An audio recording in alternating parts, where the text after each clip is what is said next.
Now, most of us are very much aware of the iconic Sonic the Hedgehog cartoons of the early 90s. You know, the ones that became an absolute cornerstone of millions of childhoods all the way around the world. But my question is, what about those other Sonic TV shows? The ones that didn't quite capture the mainstream popularity? So, join me, the cartoon guy, and the heavenly type voice that I possess that is known to birth stars, as I take you on a journey through some of the Sonic TV shows that you never knew existed. God, I'm gorgeous. Right, before I start things off, I feel it's necessary to mention these two cartoons in particular before moving on to some forgotten cartoons that star the world's fastest hedgehog. Now, don't get me wrong, this show is not exactly forgotten by the hardcore Sonic fan base. However, for casual viewers, the best thing about Adventures of Sonic the Hedgehog is that it didn't take itself seriously for a single second. We're talking about a Sonic who's always cracking jokes and getting into some over-the-top situations, all the while dealing with the exploits of Dr. Robotnik. This was perhaps the first time that Sonic was viewed through a purely comedic lens, and watching it today honestly feels like experiencing a fever dream. But if you thought Adventures of Sonic the Hedgehog was a little bit silly, when it came to Sonic the Hedgehog, otherwise known as SatAM, it was the complete polar opposite. While the Goofy show was being aired, Sega and Dick Entertainment released a second completely different series called Sonic the Hedgehog, otherwise known by the fans as SatAM. This cartoon took a complete U-turn into dark dystopian sci-fi. SatAM itself is widely considered a masterpiece of 90s storytelling. Unfortunately, the series never reached its full potential with only 2 seasons, but fans of SatAM still absolutely love this show. And with that being said, let's move on to the next Sonic cartoon. Now brace yourselves, because we're stepping directly into the zone of absolute 90s weirdness. In this bizarre French-American co-production, Sonic is suddenly a literal prince. And not only that, but he has a brother named Manic and a fashion-obsessed sister named Sonia. But here's the twist: how do they in fact fight Dr. Robotnik's evil forces?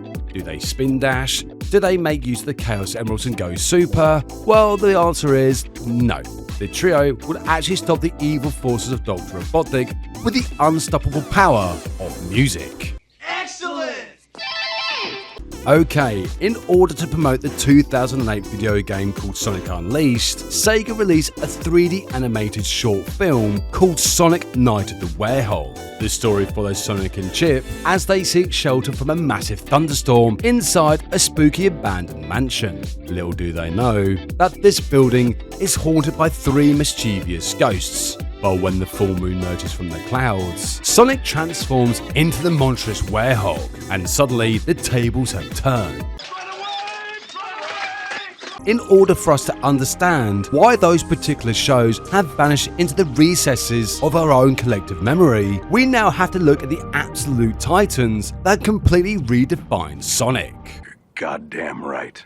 First up, there is Sonic X. This wasn't just a cartoon, it was a full-blown high-octane anime. But what made Sonic X a monumental success was how it faithfully adapted the massive storylines of Sonic Adventure and Sonic Adventure 2. And of course, being backed by an absolute banger of a theme song. While Sonic X focused on ground world-ending stakes, Sonic Boom decided to look directly at the Sonic franchise, and then look at the internet with a cheeky smile, and say, yeah, let's make fun of everything. And as we look back now, it's easy to forget that Sonic Boom was even a thing.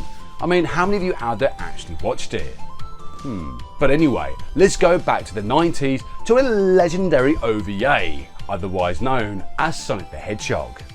Okay, we've talked about the American slapstick, the dark Saturday morning sci-fi, and the laser guitars. But in 1996, Japan looked at what the West was doing with the blue blur and said, watch this. Enter Sonic the Hedgehog the movie. This was absolute top tier Sonic, and as for his co-stars, well, Knuckles is a literal treasure hunter, and as for Tails, he is your usual hyper-competent sidekick. Although, there is an abridged version where he's a little bit different.